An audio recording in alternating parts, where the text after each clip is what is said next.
Bonjour et bienvenue, voici notre tour d'horizon économique, géopolitique, sanitaire, énergétique et boursier. Nous sommes le mardi 24 janvier pour comprendre comment tourne la planète finance. C'est sur la bourse au quotidien et nulle part ailleurs. L'épisode du jour s'intitulera « N'essayez pas cette cascade, elle a été réalisée par un professionnel ». Je fais allusion à cette cascade conceptuelle que nous devons à notre ministre du Budget Olivier Dussopt, qui nous explique que la réforme des retraites, aussi nécessaire qu'elle soit, sera en tout cas l'occasion de mettre un terme aux régimes spéciaux qui nous coûtent si cher. Mais heureusement, on ne touchera pas aux engagements pris envers les fonctionnaires. 99% des bénéficiaires des régimes spéciaux sont justement des fonctionnaires. Donc, mettre fin à des régimes spéciaux, finalement non, on n'y met pas fin.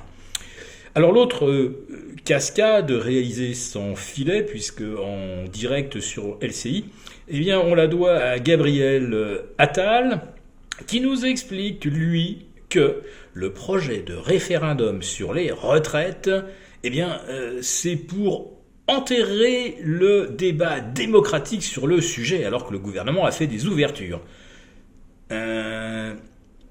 C'est une ouverture que d'enchaîner 10-49-3 pour éviter tout débat à l'Assemblée. Et c'est antidémocratique de proposer un référendum démocratique. Oui, décidément, n'essayez pas ce genre de cascade chez vous, c'est réalisé par des professionnels, car vous, si vous le faisiez, vous vous ridiculiseriez. Bon, on espère que cette vidéo va y contribuer un petit peu également. Alors pourquoi faut-il réformer à tout prix les retraites ? Vous avez quand même des voix discordantes qui vous disent qu'il y a franchement pas urgence. Il y en a qui vous disent, tiens, c'est bizarre, il va manquer peut-être 10 ou 12 milliards d'ici 2025. Tout ça, en fait, dépend du scénario que l'on a validé. Il y en a des dizaines de scénarios en fonction de la démographie, du degré de qualification des gens qui travaillent, des bénéfices des entreprises, etc. Donc il y a pas mal de paramètres. Pourquoi privilégier un scénario plutôt qu'un autre ? Et puis vous avez aussi des gens qui vous disent « Tiens, c'est bizarre, il n'y a pas d'argent pour les retraites ».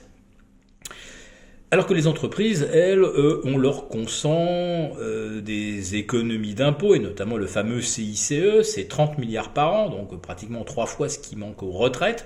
Et là, on considère que les entreprises ne sont effectivement pas capables d'abonder de façon plus généreuse au régime des retraites. Et puis vous avez surtout ceux qui vous font remarquer que tiens, c'est bizarre, on a trouvé 1,5 milliard pour la décarbonation en Afrique du Sud, on en trouve à peu près autant pour la fondation Bill et Melinda Gates, vous savez, la fondation des milliardaires nécessiteux qui ont absolument besoin de sous, sans quoi l'entretien du yacht va être un peu plus compliqué.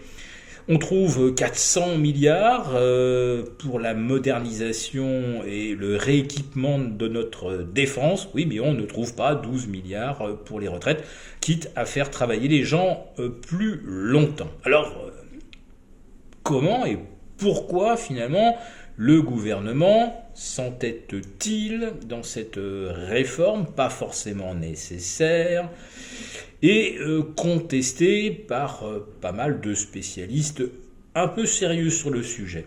Eh bien, la réponse, elle nous est apportée par Agnès Verdier-Molinier, que j'ai eu le plaisir de croiser 2 ou 3 fois en allant participer à l'émission de David Jacot et Korama.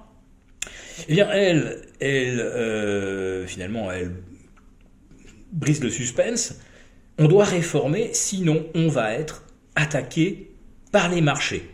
Autrement dit, finalement, c'est même pas une question d'équilibre budgétaire ou pas. Ce qui compte, c'est la façon dont les marchés voient la gestion du sujet par la France. Autrement dit, les marchés pourraient trouver n'importe quel prétexte pour attaquer la dette de la France. Bon, et bien là, ce seraient les retraites. En fait, ça revient à dire que c'est les marchés qui décident de façon, pourquoi pas très subjective, quelles dettes doivent être attaquées et quelles dettes doivent être épargnées. Voilà, je livre ça à votre réflexion. Il aurait peut-être été en effet plus honnête, mais pas forcément très admissible, d'entendre de la bouche de M. Macron, M. Le Maire, Olivier Dussopt et quelques autres, que oui, cette retraite est controversée, mais qu'est-ce que vous voulez si on ne la fait pas? On sera attaqué par les marchés. Certains auraient dit alors, c'est peut-être les marchés qu'il s'agirait de calmer. En tout cas, cette menace pour l'instant semble écartée. On voit que pour l'instant, nos OAT et les Bunds allemands restent à une quarantaine de points de distance l'un de l'autre, ce qui est assez normal comme situation. Donc pour l'instant, il n'y a pas d'urgence. Rassurez-vous, et le CAC 40 est toujours lui au-dessus des 7000 points, comme s'il n'anticipait pas non plus d'écartement des spreads entre la France et l'Allemagne, donc pas de hausse de taux. Et jusqu'où cela va-t-il continuer, surtout si on commence à livrer des chars à l'Ukraine? On en discutera dans une prochaine chronique quotidienne. Si celle-ci vous a plu, n'hésitez pas à nous mettre un pouce. À très bientôt.